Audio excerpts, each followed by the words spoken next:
Hello student. आज हम chapter number 12 रावणनु मिथ्या अभिमान स्टार्ट करेंगे। राइटर का नाम है गिरधर। तो हम पोयम स्टार्ट करते हैं। અભિમાન કરીને બોલ્યો તે સમયે રાવણ રાજ, અલ્યા જનક તે પણ શું કર્યું છે, કહે મુझने आज। अभिमान करता हुआ रावण बोला कि जनक आज तूने क्या किया है, किसकी प्रतिज्ञा ली है। तव विदेहे ત્રયંબક દેખાડ્યું રાવણને તત્કાળ, એ ચાપ ચઢાવે તેને કન્યા આરોપે વરમાળ। એવું સાંભળીને અટ્ટહાસે હસ્યો રાવણ રાય, કૈલાસ સરખો હલાવ્યો કોણ માત્ર ધનુષ કહેવાય। मैं अमर बंदीवान कीधा हूँ रावण बड़ियो सत्य। फिर राजा जनक ने क्या बोला कि त्रयंबक नाम का वो धनुष था वो रावण को दिखाया और बोला कि जो भी ये धनुष उठाएगा उसे मेरी कन्या मीन्स सीता है वो वरमाला पहनाएगी। ये सब सुन के रावण है वो बहुत जोर से हंसा और वो क्या बोला कि मैंने तो कैलाश पर्वत भी हिला दिया, ये तो फिर भी सिर्फ धनुष है और मैं क्या हूँ, अमर हूँ। કંદૂકની પેરે ઉછાળું મેરું મંદ્રાચળ પર્વત, પૃથ્વી ઊંધી કરી નાખું પલકમાં નિર્ધાર, બ્રહ્માંડ ચાક ચડાવું તો એ ધનુષા ભાર। फिर रावण क्या बोला कि मंद्राचल पर्वत है, मैं तो उसको भी उठाया हूँ और एक ही पल में मैं पृथ्वी है वो पूरी उल्टी कर दो और पूरे ब्रह्मांड को है मैं गोल गोल घुमा सकता हूँ, तो फिर ये धनुष का मुझे क्या भार लगेगा। ये सब बहुत सारे वाक्य थे वो रावण ने बोले। વસ્ત્રાભૂષણ સાંભળીને ધનુષ ભણીતે જાય ત્યારે સીતાને चिंता थी जे रावण करशे काम। ऐसे सारे वचन सब रावण ने बोले। फिर उसने खुद के कपड़े और जो गहने पहने थे वो सब ठीक ठाक करके वो धनुष की ओर चला जा रहा है। तब है वो सीता को बहुत ही चिंता होने लगी। जो ये रावण धनुष उठा लेगा तो पछे स्तुति शिव उमिया तणी करता सती अभिराम। महाराज शिव संकट हरण राखजो मारी लाज, हाले नहीं रावण थकी ત્રયંબક તમારું આજ। એમ सीता ने मन तणी चिंता जानी रामे एह। फिर सीता ने शिव और उमिया मीन्स शिव भगवान और पार्वती माता की स्तुति की और उनको बोला कि आज मेरी लाज रखना, ये जो आपका धनुष है वो रावण से जरा भी हिलना भी नहीं चाहिए, ऐसी प्रार्थना की। करी विकट दृष्टि धनुष ऊपर थयु गौरव तेह, रावण आवी बात मारी विष करसु त्याह। लेशे हाल नहीं ते घणो भार त्र्यंबक माय, तदा थतो निस्तेज रावण स्पष्टता शिवजाप। फिर सीता को जो चिंता थी वो राम को पता चल गया और वो है वो धनुष की तरफ देखता ही रहा। वहाँ पे रावण आके खुद के हाथ से वो धनुष है वो उठाने की बहुत भी कोशिश की, लेकिन धनुष है वो बहुत ही भारे था, इसलिए वो जरा सा भी हिला नहीं। हलाव्યું हाले नहीं त्यारे पाम्यो मन परिताप, पछे अधर पीसे दंत રીસે रक्त लोचन क्रोध। धनुष ते तव उपाड्यो घणું जोर करीने जोध, परस्वित चाल्यो अंगथी ऊंचું કર્યું बलवान। घणो श्वास चढ़ियो सूरने थયું मन घणું अभिमान। फिर वो उसने अपने दांत से अपने होठ थे वो दबाए और उसकी आंखें वो बिल्कुल लाल हो गई गुस्से के कारण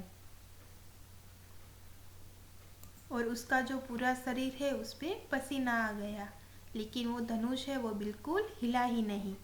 ઘણો શ્વાસ ચડ્યો, સૂરને થયું મન ઘણું અભિમાન, ઊભું કર્યું જવ ધનુષ્ય અતિ બળ કરી મહાકાય, કહે માયેથી લથડ્યું તદા તવ પડ્યો रावण राय, पृथ्वी ऊपर पड़ो दशमुख थयो पुण्य प्रहार। उसने अपनी पूरी ताकत लगा दी और वो धनुष उठाया, लेकिन जैसे ही वो धनुष उठाया तो वो खुद रावण है वो जमीन पे गिर गया और उसके ऊपर है वो धनुष, उसके ऊपर धनुष भी गिर गया और रावण है वो उसके नीचे दबा गया, उसके नीचे दब गया।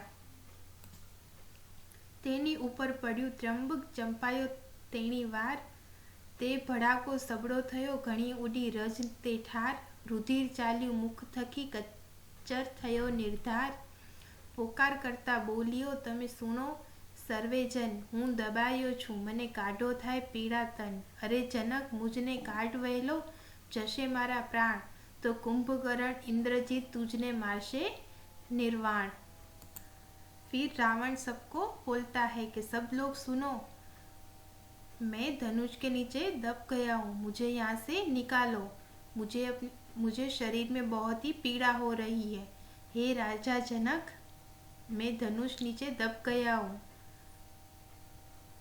जल्दी से मुझे निकाल वरना मेरे भाई कुंभकर्ण इंद्रजीत वो तुझको मार देंगे।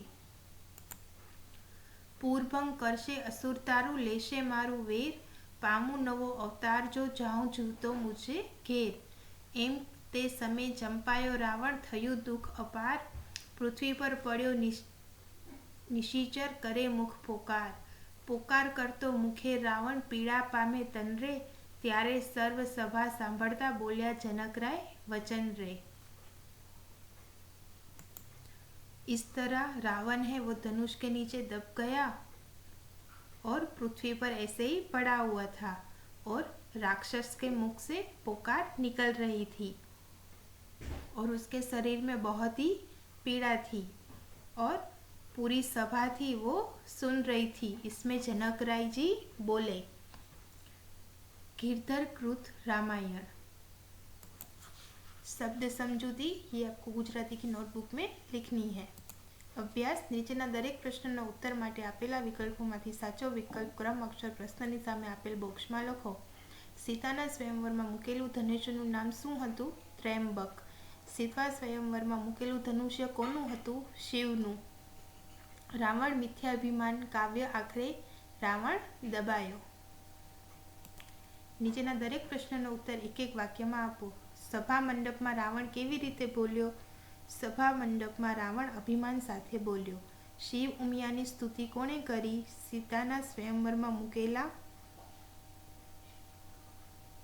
सती सीताए शिव उमियानी स्तुति करी। रावण पोताना होठ दांत वडे शा माटे पीसे छे? रावणथी शिव धनुष्य खस्युं नहीं एटले एना मनमा संताप थयो, आथी ते पोताना होठ दांत वडे पीसे छे।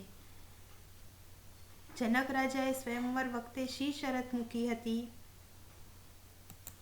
जनक राजाए सीताजीना स्वयंवर वखते ए शरत मूकी हती के जे व्यक्ति धनुष्य उठावशे तेनी साथे सीताने परણવામાં આવશે।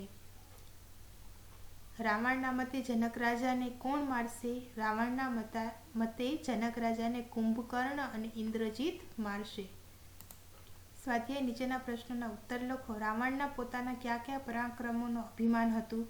रावणने पोताना अनेक पराक्रमोनुं अभिमान हतुं। एणे कैलास पर्वत हलावी नाख्यो हतो, देवोने कैद कर्या हता, मेरु अने मंदराचल पर्वतने ते रमवाना दડાની જેમ ઉછાળી શકતો હતો, સમગ્ર બ્રહ્માંડને તે ગોળ ગોળ ફેરવી શકતો હતો। સીતાએ ભગવાન શિવને શી પ્રાર્થના કરી? રાવણ જો ધનુષ્ય ઉચકે તો શરત પ્રમાણે સીતાએ રાવણને વરમાળા પહેરાવવી પડે। સીતાજી એવું ઈચ્છતા નહોતા, તેથી સીતાએ ભગવાન શિવને પ્રાર્થના કરી કે એમનું ધનુષ્ય રાવણ ઉચકી ન શકે એવું કંઈક કરજો, મારી લાજ રાખજો। ધનુષ્ય ઉપાડવા જતા રાવણની શી દશા થઈ? ધનુષ્ય ઉપાડવા જતા રાવણને ખૂબ જોર કરવું પડ્યું। એ પરસેવે રેપઝેપ થઈ ગયો, એને શ્વાસ ચડ્યો, તેણે ધનુષ્ય સહેજ ઊંચું કર્યું, તે હાથમાંથી છટકી ગયું। રાવણ ભોય પર પટકાયો અને ધનુષ્ય તેના ઉપર પડ્યું. તે ધનુષ્ય નીચે દબાયો અને ઘાયલ થયો. તેના મોંમાંથી લોહી વહેવા લાગ્યું. ધનુષ્ય નીચે દબાયેલ રાવણે જનકને શું કહ્યું? ધનુષ્ય નીચે દબાયેલા રાવણને પોતાને બહાર કાઢવા જનકને કહ્યું. જો જનક તેને બહાર નહીં કાઢ્યો તો તેના પ્રાણ જશે. એવું થશે તો કુંભકર્ણ અને ઇન્દ્રજીત જનકને મારશે અને રાક્ષસો જનકના નગરનો નાશ કરશે. એ રીતે વેર લેશે. રાવણ ઉપર ધનુષ્ય પડતા શી દશા થઈ? રાવણ ઉપર ધનુષ્ય પડતા રાવણ તેની નીચે દબાયો ત્યાં ઘણી ધૂળ ઉડી. તેના મોંમાંથી લોહી વહેવા લાગ્યું. તે ખૂબ ઘવાયો. તેના શરીર અસહ્ય પીડા થવા લાગી. Question number 2. નીચેના પાત્રો વિશે 1-2 વાક્ય લખો. રાવણ લંકાનો રાજા હતો. તેને 10 માથા હતા. તેથી તેને દશાનન કહેવાતો. તે ખૂબ અભિમાની હતો. જનક મિથિલા દેશના રાજા હતા. તેઓ બ્રહ્મજ્ઞાની હોવાથી વિદેહી કહેવાતા હતા. તે સીતાના પિતા હતા. સીતા મિથિલાના રાજા જનકની પુત્ર હતી. શ્રીરામ સાથે સીતાના લગ્ન થયા હતા. રામના પિતાનું નામ દશરથ અને માતાનું નામ કૌશલ્યા હતું. તેમના લગ્ન રાજા જનકની પુત્રી સીતા સાથે થયા હતા. કુંભકર્ણ રાવણનો ભાઈ હતો. લંકાના યુદ્ધમાં રામના હાથે એનું મૃત્યુ થયું હતું. ઇન્દ્રજીત, તે રાવણ અને મંદોદરીનો પુત્ર હતો. તેણે યુદ્ધમાં ઇન્દ્રને હરાવ્યો, તેથી તેનું બીજું નામ ઇન્દ્રજીત પડ્યું. Question number 3. સીતા સ્વયંવર વિશે વધુ માહિતી મેળવીને લખો. આ કાવ્યની प्रसंग कथाનું વર્ણન તમારા શબ્દમાં લખો. क्वेश्चन नंबर 4, ये आपको खुद से ही लिखना है. क्वेश्चन नंबर 5, નીચેના શબ્દોના સમાનાર્થી શબ્દ લખો. તત્કાળ, ત્વરિત, તરત, રક્ત, લોહી, કંદૂક, દડો, લોચન, આંખ, ભૂષણ, ઘરેણું, નિશિચર, રાક્ષસ, અધર, નીચલો હોઠ, પૂર, નગર. क्वेश्चन नंबर 6, નીચેના શબ્દોને શબ્દકોશના ક્રમમાં ગોઠવો. सबसे पहले क्या आएगा? अभिमान, 2 चाप, 3 निशिचर, 4 भूषण, 5 मेरु. Thank you.